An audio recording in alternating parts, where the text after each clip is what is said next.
పిశుల నిటలం కవయతివా దిరేఫాణా మధ్యా వసతి సతతం. మా నీ అనుగ్రహం కలిగినటువంటి వారు ఎటువంటి స్థితిని పొందుతారో తెలుసా? మహాభాష్య వ్యాఖ్యాపటు శయనమారోపయతివా. మొట్టమొదట పొందేటటువంటి స్థితి ఎలా ఉంటుంది కానీ అమ్మవారి అనుగ్రహము కలగడానికి ఏది చేస్తే ఇలా అవుతుంది, ఇటువంటి స్థితిని పొందుతారు. పైన చెప్పిన స్థితిని అంటే మూకశంకరులు అంటారు, పదనలిన మాహాత్యగరిమా, కేవలము నీ పాదముల దగ్గర వంగి నమస్కరించిన దాని ఫలితం ఎలా ఉంటుంది అంటే మహాభాష్య వ్యాఖ్యాపటు శయనమారోపయతివా. అలా నిండు భక్తితో ఒక శ్లోకం చెప్పక్కర్లేదు, అర్చన చెయ్యక్కర్లేదు, ఏదీ చేయకపోయినా అమ్మవారి పాదముల మ్రోల నిలబడి ఇలా తలెత్తకుండా ఇలా రెండు చేతులు కలిపి శిరస్సు తాటించి అమ్మ పంచ జ్ఞానేంద్రియ పంచ కర్మేంద్రియ బుద్ధి సంఘాతమైన 11ంటిని నీ పాదముల దగ్గర న్యాసము చేస్తున్నానని ఎవరు ఇలా వంగారో ఆ వంగినంత మాత్రం చేత అమ్మవారు పొంగిపోయి ఎటువంటి ఫలితాన్ని ఇస్తుంది. మూకశంకరులు అంటారు, మూకశంకరులా అంటున్నది మూకశంకరుల ద్వారా అమ్మయ్యే అంటుందా? అమ్మయ్యే అంటుంది. మనకి మార్గం చెప్పడానికి ఏమిస్తాను నేను? మహాభాష్య వ్యాఖ్యాపటు శయనమారోపయతివా, ఈ స్థితిని కల్పిస్తాను. మహాభాష్యము అన్న పేరు ప్రపంచంలో ఒక్కదానికే ఉంది. సాధారణంగా ఆ శ్లోకాలకి భాష్యం చెప్పారండి అంటారు, ఈ స్తోత్రానికి భాష్యం చేశారు అంటారు. మహాభాష్యము అన్న పేరు మహా అన్న విశేషణంతో ఒకే ఒక్క భాష్యానికి ఉంది. పాణిని అని ఒక మహానుభావుడు వ్యాకరణాన్ని రచన చేస్తూ ఆయన కొన్ని అధ్యాయములతో ఒక గ్రంథ రచన చేశాడు. ఆ గ్రంథానికి మహానుభావుడు పతంజలి వ్యాఖ్యానం చేశాడు. పతంజలి చేసినటువంటి భాష్యం ఇది ఉన్నదో దానికి ఒక్కదానికే ప్రపంచంలో మహాభాష్యము అని పేరు. ఇంకొక భాష్యం దేన్ని కూడా, దక్షిణామూర్తి స్తోత్రానికి భాష్యం ఉన్నా కూడా మహాభాష్యం అని పిలవరు. ఒక్క పతంజలి పాణిని వ్యాకరణ గ్రంథాలలోంచి చెప్పినటువంటి ఆ సూత్రముల మీద చెప్పినటువంటి భాష్యం ఏది ఉందో దానికి ఒక్కదానికే మహాభాష్యం అని పేరు. అమరకోశంలో కూడా మహాభాష్యం అనగా ఏమి అంటే ఈ ఒక్కదానికే మహాభాష్యం అని పేరు అని నిర్ధారించారు. అటువంటి మహాభాష్యాన్ని పతంజలి ఎలా చెప్పగలిగారు? అంత శక్తి పతంజలికి ఎక్కడి నుంచి వచ్చింది? పతంజలి కారణజన్ముడు. పతంజలి మనలా జన్మించినటువంటి వాడు కాదు. పాణిని చెప్పినటువంటి ఆ సూత్ర గ్రంథానికి భాష్యం చెప్పాలని 1000 నోళ్లు కలిగినటువంటి ఆదిశేషుడు పతంజలిగా జన్మనిచ్చాడు.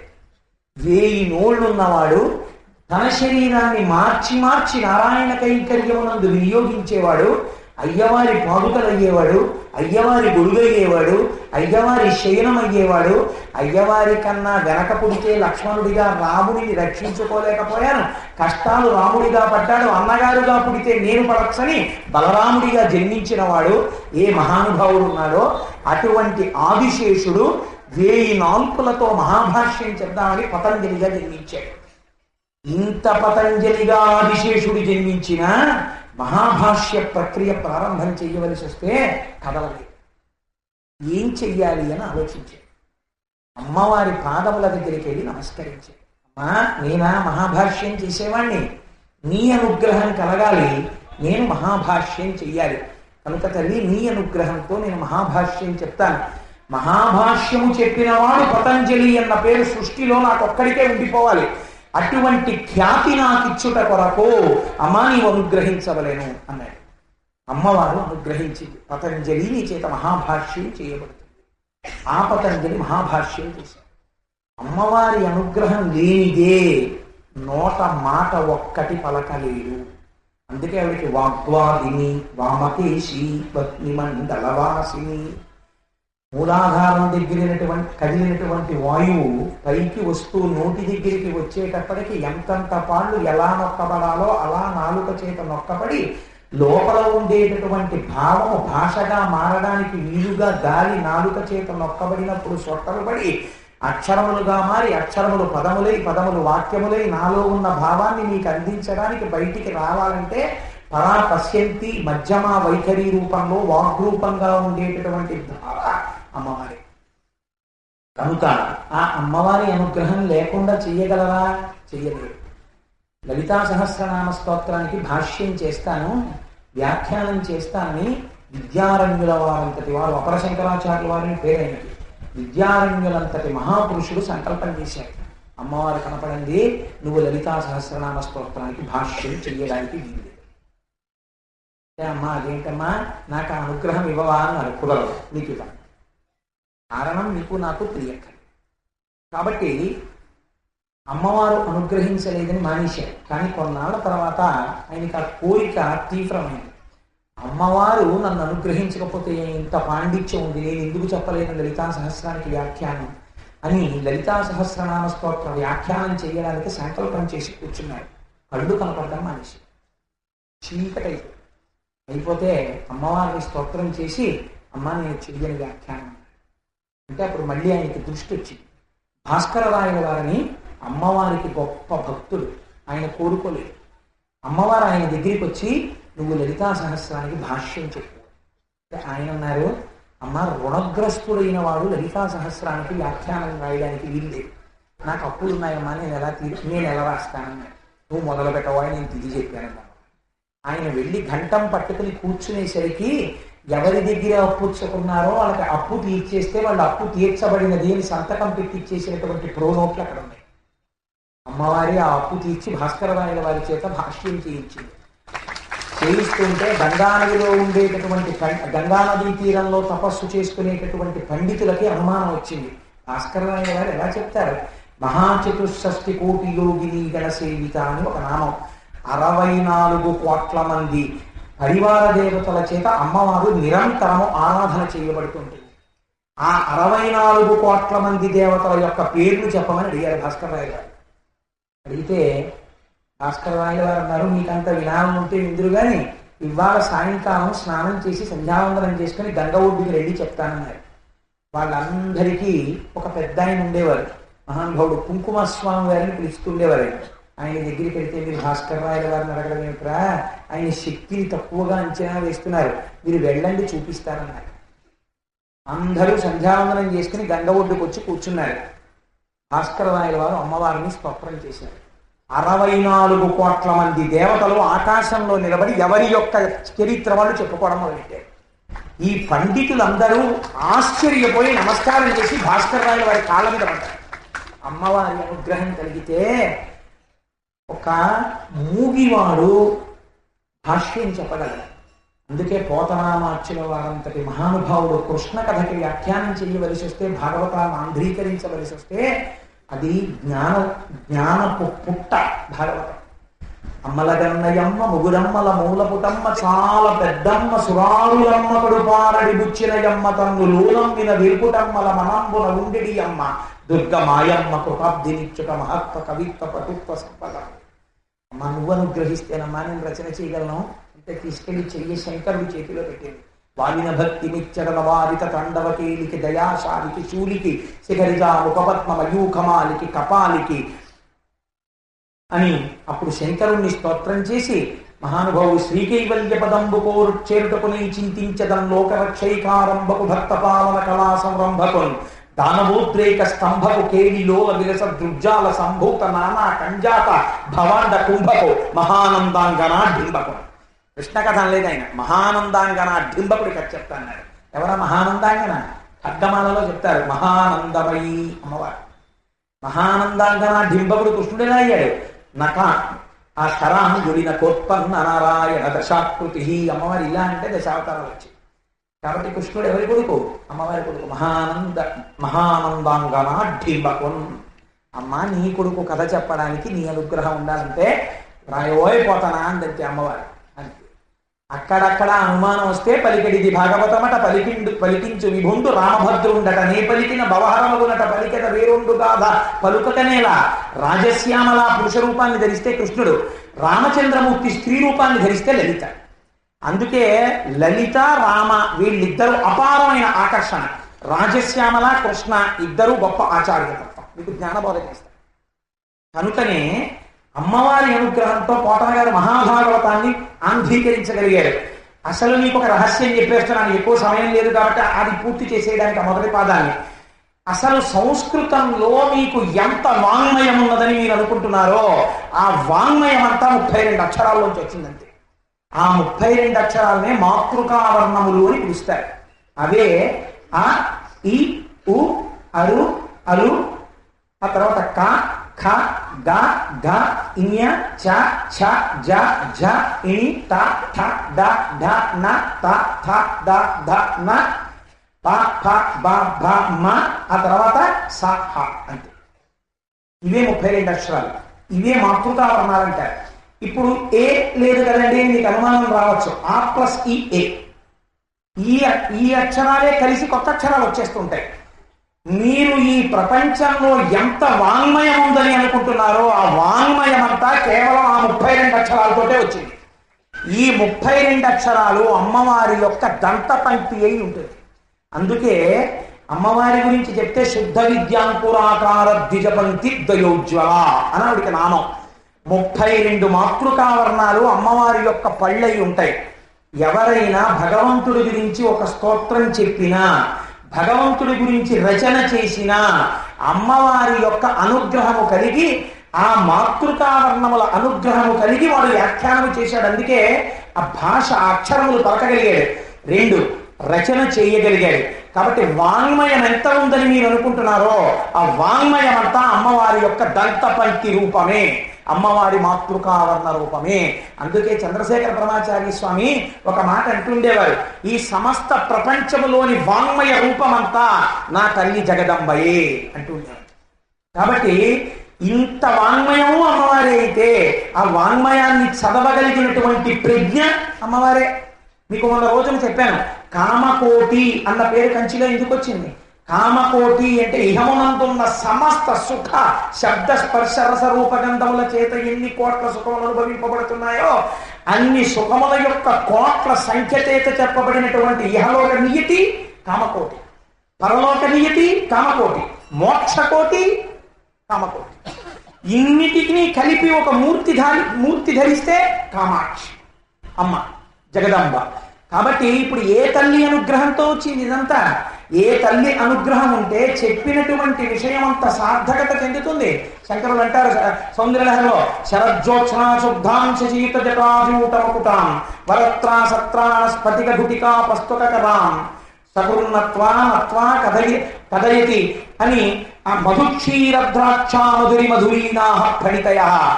తీయటి పాలు, ద్రాక్ష, తేనె ఇలాంటి గొప్ప రచన సాగాలంటే ఎవరి అనుగ్రహంతో సాగుతుంది? సకృన్నత్వానత్వ, మంచి హృదయం ఉండాలి. ఎన్ని మాటలు మీరు నమస్కారం చేశారు కాదు, శంకరులు ఒక నియమం పెట్టారు. సకృన్నత్వానత్వ ఒక్కసారి చేసినా చాలు, కానీ చేసేటటువంటి నమస్కారం మాత్రం ఎలా ఉండాలి? నిజాయితీతో కూడిన నమస్కారం అయి ఉండాలి. ఏదో వంచామని కాదు. అమ్మా నా ఊపిరి నీ అనుగ్రహం, నా భార్య నీ అనుగ్రహం, నా బిడ్డలు నీ అనుగ్రహం, నా పాండిత్యం నీ అనుగ్రహం, నా యశస్సు నీ అనుగ్రహం, ఈ సమస్త బ్రహ్మాండములు నీ అనుగ్రహం, అసలు ఈ ఉండడం భవతి నీ అనుగ్రహం. ఉన్మేష నిమిషోత్పన్న విపన్న భువనావళి, నువ్వే కనులెప్ప మూస్తే లోకాలు లేవు అని మీరు అమ్మవారి యొక్క వైభవాన్ని తెలుసుకుని తల వంచినటువంటి వంపు ఏది ఉన్నదో అది సకృన్నత్వానత్వ. అలా ఉంచినటువంటి వాడికి ఏమవుతుంది? మధురి మధురీనా ఫలితయ. అటువంటి గొప్ప కవన శక్తిని అమ్మవారు కటాక్షించేస్తుంది. కాబట్టి ఇప్పుడు మహాభాష్య వ్యాఖ్యాపటు శయనమారోపయతివా, పతంజలి అటువంటి మహాభాష్య రచన చేయగలిగినాడు. ఎవరి అనుగ్రహంతో చేయగలిగాడు? మీరు అందుకే చూడండి, ప్రపంచంలో కవన శక్తికి ఆధారమైనటువంటి గాయత్రీ స్వరూపాన్ని ఉపాసన చేయడం దగ్గరికి వచ్చేటప్పటికీ సంప్రదాయ భేదాలు ఉండవు. ఎవరైనా కానివ్వండి, శైవులు కావచ్చు, శాక్తేయులు కావచ్చు, వైష్ణవులు కావచ్చు, ఎవరైనా సరే సంధ్యావందనం చేసి గాయత్రిని ఉపాసన చేయవలసింది. గాయత్రి ఉపాసన లేకపోతే ధియోయోన ప్రచోదయాత్, బుద్ధి ప్రచోదనం లేదు. కాబట్టి ఆ అమ్మవారి అనుగ్రహం ఉంటే తప్ప అసలు భగవంతుణ్ణి తెలుసుకోలేడు, చెప్పలేడు, రాయలేడు. కనుక పతంజలి మహాభాష్య రచన చేశాడంటే ఎవరి అనుగ్రహం వల్ల? ఆదిశేషుడే పతంజలిగా పుట్టిన అమ్మవారి ప్రార్థన చేస్తే తప్ప మహాభాష్య రచన చేయలేకపోయాడు. ఇంత మహాభాష్య రచన చేసినటువంటి పతంజలి ఆదిశేషుడైతే ఈ ఆదిశేషుడు మీద పడుకునేటటువంటి వాడెవరున్నారో అటువంటి వాడి యొక్క స్థితి నీకు కలగాలంటే, వాడు నీవుగా మారాలంటే, ముఖశంకరుల ప్రతిపాదన. మహాభాష్య వ్యాఖ్యాపటుశయనమారోపయతివా, అటువంటి శేషుడు అనబడేటటువంటి పాంపు మీద పడుకునేటటువంటి వాడివి నీవే కావాలంటే, ఎవరు పడుకుంటారు శేషుడి మీద? శ్రీ మహావిష్ణువు పడుకుంటారు, శ్రీమన్నారాయణుడు పడుకుంటాడు. నీవే నారాయణుడు కావాలంటే ఏమి చెయ్యాలి? అమ్మవారి యొక్క అనుగ్రహం కలగాలి. అదేంటండి, నమస్కారం చేసినంత మాత్రం చేత మేము ఎలా నారాయణుడైపోతాం? మేము నారాయణుడు అవడం కుదురుతుందా? కుదిరి తీరుతుంది. అసలు అలా కుదరడానికే మీరు మనుష్య జన్మెత్తారు. ఎలా కుదురుతుంది అంటే, మీరు చూడండి, విష్ణు సహస్రనామ స్తోత్రం దేంతో ప్రారంభం అవుతుంది? విశ్వం అని మొదలవుతుంది. విశ్వం విష్ణు. ఈ సమస్త చరాచరాత్మకమైనటువంటి ప్రపంచముగా ద్వంద్వముగా కనపడేటటువంటి ప్రపంచము అది ప్రపంచము కాదు, కేవలము పరమేశ్వరుని యొక్క స్థితియే ఇలా నామరూపాత్మకంగా కనపడుతోంది. మృత్పిండమేకం బహుభాండ రూప, గోక్షీరమేకం బహుధేనుజాత, సువర్ణమేకం బహుభూషణాని. చూడండి, మృత్పిండమేకం ఒకటే మట్టి ముద్ద, మూకుడవుతుంది, అట్లకాడవుతుంది, ప్రమిద అవుతుంది, ఇన్ని రూపాలు పొందుతోంది. ఇన్ని రూపాలు పొందినా ఇన్ని రూపాలుగా మారినది మట్టి ముద్దే. మృత్పిండమేకం బహుభాండ రూప, గోక్షీరమేకం బహుధేనుజాత. అనేకమైన ఆవులు ఇచ్చాయి, ఎన్ని ఆవులు ఇచ్చినా పాలు మాత్రం ఒకటే. సువర్ణమేకం బహుభూషణాని, బంగారం ఒకటే, కానీ అదే ఉంగరాలు, అదే కడియాలు, అదే కంకణాలు, అదే కేయూరాలు, అదే హారాలు, అదే కుండలాలు, అదే మంజీరాలు, ఇన్ని నామరూపాలు పొందుతోంది. కానీ ఇన్ని నామరూపాలు పొందడానికి అవసరమైనటువంటి మూలధనం బంగారం. బంగారం లేకుండా నామరూపాలు తిండి తేలేదు. నామరూపాలు లేకుండా బంగారం ఉండొచ్చు, ఏమీ చేయించుకోకుండా ముద్ద ఇంట్లో పెట్టుకోవచ్చు. కాబట్టి ఇప్పుడు నామరూపములుగా మారుతున్నటువంటి వాడెవరు? పరమాత్మయే. కాబట్టి ఇన్ని రూపాలుగా ఉన్నది ఎవరు? ఒక్క పరమాత్మయే. సహస్ర శీర్షవదన సహస్రాక్షి సహస్రపాత్, మా అమ్మయే ఇన్ని రూపములుగా ఉన్నది. అందుకే సభాభ్య సభాపతిభ్యశ్చ భో నమో నమో అంటుంది రుద్రాక్ష. ఈ సభారూపంలో ఉన్నటువంటి ఇంతమంది, సభాపతిగా పై వేదిక మీద కూర్చున్నవాడు, యథార్థమనకు అందరూ కలిపి ఒక్కటి వెళ్ళింది. కాబట్టి ఇప్పుడు ఏమైపోయింది? ఉన్నదొక్కటే పదార్థము. ఒకటే పదార్థమైనప్పుడు నువ్వు దానికన్నా విడిగా ఎలా ఉన్నావు? నువ్వు దానికన్నా విడిగా లేవు. మరి నేను విడిగా ఉన్నాను అని ఎందుకు అనిపిస్తోంది? దక్షిణామూర్తి స్తోత్ర వార్తికంలో సురేశ్వరాచార్య వారు అంటారు, సముద్రంలోనే కెరటం పుట్టి పైకి లేచింది. మీరేమంటున్నారు? కెరటం వచ్చిందండి అంటున్నారు. కెరటమునకు అస్తిత్వం ఏది? సముద్రపు నీరే కెరటంగా మారింది. కెరటం ఎక్కడ పుట్టింది? సముద్రంలో పుట్టింది. ఎక్కడ పెరిగింది? సముద్రంలో పెరిగింది. ఎక్కడ ప్రయాణించింది? సముద్రంలో ప్రయాణించింది. ఎక్కడ విరిగిపోయింది? సముద్రంలో విరిగిపోయింది. ఎక్కడ కలిసిపోయింది? సముద్రంలో కలిసిపోయింది. అసలు కెరటానికి ఎప్పుడైనా సముద్రం కన్నా భిన్నమైన అస్తిత్వం ఉందా? ఎప్పుడు. కానీ సముద్రము కన్నా కెరటము భిన్నముగా కనపడినట్టు అజ్ఞానము చేత నీవు పరమాత్మ కన్నా భిన్నంగా నీకు నువ్వు కనపడుతున్నావు. కానీ నీవే సుఖస్వరూపుడవై పరమాత్మ స్వరూపుడవై ఉన్నావు. ఈ తత్వము లోపల బాగా నిలబడితే, అనుభూతి పర్యంతములోకి వస్తే, అట్లా జరగాలంటే అమ్మవారి అనుగ్రహం కలగాలి. అందుకే చేతిలో చెరుకు విల్లు పంచబాణాలు. భక్తినిచ్చి భక్తి చేత కర్మ చేయించి భక్తితో కూడినటువంటి కర్మని జ్ఞానంగా మారుస్తుంది ఆవిడ. ఎప్పుడు మారుస్తుంది? నీకు నాకు తెలియక. దయానంద సరస్వతి మహారాజ్ దీనికే చెప్తూ ఉంటారు ఉదాహరణ. కుక్కర్లో బియ్యం కడగడం నీకు తెలుసు, బియ్యం పోయడం నీకు తెలుసు, నీళ్లు పోయడం నీకు తెలుసు, మూత పెట్టడం నీకు తెలుసు, గ్యాస్ పెట్టడం తెలుసు, వెయిట్ పెట్టడం తెలుసు, స్టవ్ మీద పెట్టడం తెలుసు, అగ్నిహోత్రాన్ని వెలిగించడం తెలుసు. లోపల ఉన్న ప్రతి బియ్యపు గింజ ఎప్పుడు అన్నపు మెతుకుగా మారిందో నీకు నాకు తెలియదు. కానీ అయింది ఏదో ఒక క్షణంలో. ఎప్పుడు బియ్యం అన్ని అన్నం అయ్యాయో అలా నీ భక్తితో కూడిన కర్మ ఒకనాడు జ్ఞానం అవుతోంది. ఆ జ్ఞానం అనుభూతిని పొందిన నాడు నువ్వు అద్వైత స్థితిని పొందుతున్నావు. అప్పుడు నువ్వేమంటావు? జగత్సర్వం దృశ్యతే శ్రూయతే పివా అంతర్బహిశ్చ తత్సర్వం వ్యాప్య నారాయణ స్థితః. నేను వింటున్నది చూస్తున్నది లోపల బయట అంతటా ఒక్క నారాయణుడు తప్ప వేరొకడు లేడన్నావు. అప్పుడు నీవు కూడా అందులో కలిసిపోయావు. ఇంకోటి ఎక్కడుంది? నువ్వు కూడా కలిసిపోయే నారాయణుడు అయ్యావు. కాబట్టి ఇప్పుడు నువ్వు ఏ స్థితిని పొందావు? నువ్వు నారాయణ స్థితిని పొందావు, అద్వైత స్థితి అంటే. ఈ స్థితిని పొందడం చాలా కష్టం. ఈ స్థితిని పొంది మనిషిగా కూర్చున్నటువంటి వాడు మనకి చూడ్డానికి వెర్రివాళ్ళ కనపడతాడు. మీకు ఒక్క ఉదాహరణ చెప్తే నేను దీన్ని బాగా పటిష్టం చేసిన వాడిని అవుతాను. భగవాన్ రమణులు సోఫాలో కాళ్ళు చాపు కూర్చునేవారు, వృద్ధులైపోయాడు. ఎందుచేతంటే ఒక 10 నిమిషాలు కాళ్ళు ముడుచుకుంటే అరగంట సేపటి వరకు ఇంకా కాళ్ళు చాపలేరు, అంత నొప్పులు.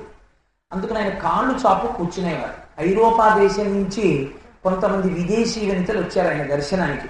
పాపం వాళ్ళు కూర్చోలేక చేత కాక కాళ్ళు ఆయన వైపుకి చాపారు. రాజగోపాలయ్యని ఒక భక్తులు ఉండేవాడు. ఆయనకి రమణ మహర్షి వైపు కాళ్ళు చాపి కూర్చోవడం ఏంటి కొంచెం కష్టంగా తోచింది. ఆయన వెళ్ళి వారితో అన్నారు, అమ్మ అలా కాళ్ళు చాపకూడదని. అనగానే వాళ్ళకి ముందు అర్థం కాలేదు. ఏమిటండి అని అడిగారు. అలా కాళ్ళు చాపకూడదమ్మా, ఇక్కడ తప్పు, కాళ్ళు ముడుచుకోండి అన్నారు. అంటే ముందు ఎవరు ముడుచుకున్నారో తెలుసా అండి? వాడు కాదు, రమణ మహర్షి ముడుచుకున్నారు. రమణ మహర్షి ముడుచుకున్న తర్వాత రాజగోపాలయ్య తిరిగితే రమణులు ముడుచుకుని ఉన్నారు. అయ్యో భగవాన్, మీరు ముడుచుకుంటే మీకు కాళ్ళు నొప్పులు ఎడతాయన్నారు. కాళ్ళు చాపుకు కూర్చోకూడదన్నది నియమం అయితే వాళ్ళకి మాత్రమే అమలు చేసి నాకు మాత్రం మినహాయింపు ఎలా ఉంటుంది? ఎవరైనా కాళ్ళు ముడుచుకునే కూర్చోవాలి, అందుకని నేను ముడుచు కూర్చుంటాను, మీరు ఆజ్ఞ ఇచ్చారు కదా అన్నారు. అంటే మీరు చూడండి, లోకమునందు ఇతరులు చేసేటటువంటి పని, ఇతరులకు చెప్పిన పని, ఇతరులు నారాయణుడైనప్పుడు, అంతటా నారాయణుణ్ణి చూస్తున్నప్పుడు వారి మనస్సు కష్టపడేలా మనం ప్రవర్తించామేమో అనిపించినంత మాత్రం చేత ముందు తానే ఆ పని చేసి ఊరుకుంటాడు తప్ప తాను భిన్నం, తాను అధికుడు, అవతలవాడు తక్కువవాడు, ఈ భావన అసలు గురువుకు ఉండదు ఆ స్థితికి వెళ్ళిన వాడికి. ఇది రమణులు చూపించారు. అందుకే రోహిణీ కార్తిలో నేల కాలిపోతుంటే అందరూ అరుణాచలం కొండ దగ్గరికి వెళ్ళవలసి వస్తే పరిగెత్తుకుంటూ వెళ్ళిపోయేవారు, కాళ్ళు తాగుతాయి. రమణులు అడుగు తీసి అడుగేస్తూ వెళ్ళేవారు. ఎందుకంటే గబగబా రావచ్చు కదా అంటే, నమో వృక్షేభ్యో హరికేశాయోపవీతినే పుష్టానాం పతయే నమో నమో అభిషేకం చెప్పారుగా పొద్దున్న. నమో వృక్షేభ్యో, మరి మామిడి చెట్టు ఏమిటి? పరమశివుడు శంకరుడి దగ్గర నడిచేటప్పుడు, ప్రదక్షిణం చేసేటప్పుడు అడుగులు చప్పుడవచ్చా? కాళ్ళు కాలితే మాత్రం భక్తితో నడవద్దు. ఎలా పరిగెడతాను? మెల్లగా నడిచాను నేను. మనం అయితే అభిషేకమే, పరుగులే. అభిషేకం చేసినదేదో అది ప్రతి క్షణము లోపల ఉన్నది ఆచరణ పర్యంతంలోకి వచ్చింది, అనుభవైక వేద్యమైంది. అనుభవైక వేద్యమైన అద్వైతానుభూతి మోక్షస్థితి. కాబట్టి ఇప్పుడు ఏమైంది? మీరే నారాయణుడు అవుతారు. ఇలాంటి స్థితిని ఎవరు కల్పిస్తారు? ఇది మీ ప్రయత్నము చేత వచ్చేటటువంటిది కాదు. అమ్మ కాళ్ళు పట్టుకుంటే ముందు భక్తిలోకి లాగి, ఆ తర్వాత భక్తితో కూడిన కర్మ చేయించి జ్ఞానమిచ్చి మోక్షమిస్తున్నాడు, శివుడిలోకి కలిపేస్తుంది. కాబట్టి మహాభాష్య వ్యాఖ్యాపటుశయనమారోపయతివా. రెండవది స్మర వ్యాపారేష్యా పిశున నిటలం కారయతివా. కేవలము అమ్మవారి అనుగ్రహం చేత అమ్మవారిని స్తోత్రం చేయడం ఇది వచ్చేస్తే